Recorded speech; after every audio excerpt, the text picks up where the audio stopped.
The spiritual side of sales is not a woo-woo, some law of attraction type of BS that you're going to sit there cross-legged, meditating, listening to some Zen Buddha music. This is literally how you make yourself more money. So let's dive in. The first thing to understand with the spiritual side of sales is the key difference between the spiritual side of selling and the non-spiritual side of selling. The non-spiritual side of selling is where someone views the sales process as a sequence of activities or actions that take place right here, right now, on this sales call with this prospect. In other words, what do I need to do on this call to have a higher chance of closing this prospect? It's very linear and it's in a silo, and that is the biggest difference compared to the spiritual side of selling, which is this. The spiritual side of selling is not what do I need to do right now for this moment right now to have a higher chance of closing this prospect right now. It is what actions do I need to be taking at any moment so that I have a higher chance of closing any prospect, and actually I get more qualified prospects that want to buy from me. In other words, we're not looking at linear time. We're looking at the universal time, all time, the past, the present, the future. It's all happening at the same time. Second thing is we're not looking at this prospect. We're looking at our entire prospect database, our entire pool of potential people that could be enrolling with us right now or could be enrolling with us in the future. And we're even thinking about the prospects who have enrolled with us in the past. So let's break down a simple example so that I can show you where you are leaking money in your sales process by not understanding and implementing the spiritual side of sales. So usually, probably you get on the phone with a prospect and you're thinking, what actions do I take on this sales call to close this prospect right now and have the highest chance of doing that? That may lead you to be attached to the sale.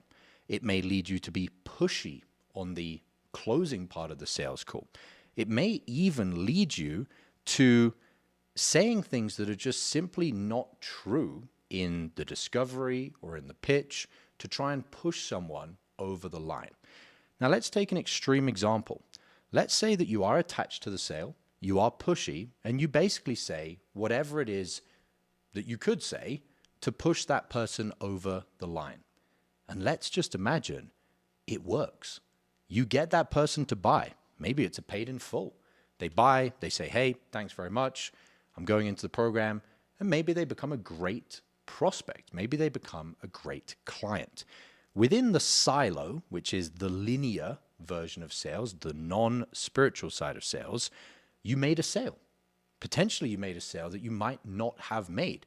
So if we look at the numbers as 1 for 1, you are up. You've closed 1 for 1. But what happens? When we look at the bigger picture, what we could call the all-seeing eye, you can call it God, it can be whatever deity you believe in, that decision that you made on the call to be pushy, to be attached, and to basically just lie through your teeth to close the deal, it sends a frequency out into the universe. And whether you want to believe it right now or not, if you don't choose to believe this right now, it's going to cost you money. But if you do choose to believe it, it will allow you the opportunity to make more money. And that is this. That frequency, that signal that you send out to the universe, it is going to go out to all of the prospects that were booked on your calendar for the rest of the week. And those prospects, again, whether you believe it or not right now, they change. They end up coming to your sales call more interested in what you have to say, more interested in opening up to you, more interested in actually going through your process of buying from you and becoming a client. And you think, well, Josh, that's just not linear. How can how I treated one prospect affect prospects that don't even know each other? How is that possible? Well, that's because the spiritual side of sales knows no time and it knows no distance. In other words, doesn't matter if something's very far away or something's in the future, what you choose to do in this place, in this time, will influence it. If you wanted to dive deeper into this, you can read quantum physics, but I don't recommend that you read quantum physics because it is as simple as I'm breaking down for you in this video, and I want to give you the bare bones nuts and bolts so that you can go away and you can make more money. So that's one example. You treat a prospect in a way that is not high consciousness, in other words, being authentic, being honest, being detached, and just wanting what's best for the prospect. And because you treated that one prospect in that way right now, your future prospects will be different. The probability that they turn up to the sales call will be less. The probability that if they turn up to the sales call that they're qualified will be less. The probability that if they turn up to the sales call and they're qualified, that they actually open up to you will be less. And this happens in two different ways. Number one is because you've sent out that frequency, you've sent out that vibration, and you attract the frequency that you send out. So you'll attract prospects that are, quite frankly, assholes. But also, when you're now back in the moment, talking about in real time with the next prospect, you emit a vibe. Kind of a vibe of like, yeah, I'll just do whatever it takes to close the deal. I'll push, I'll be attached, I'll lie, whatever it takes. And your prospect in real time, in that moment, will feel something. For some prospects, it will be conscious. For some prospects, it will be unconscious.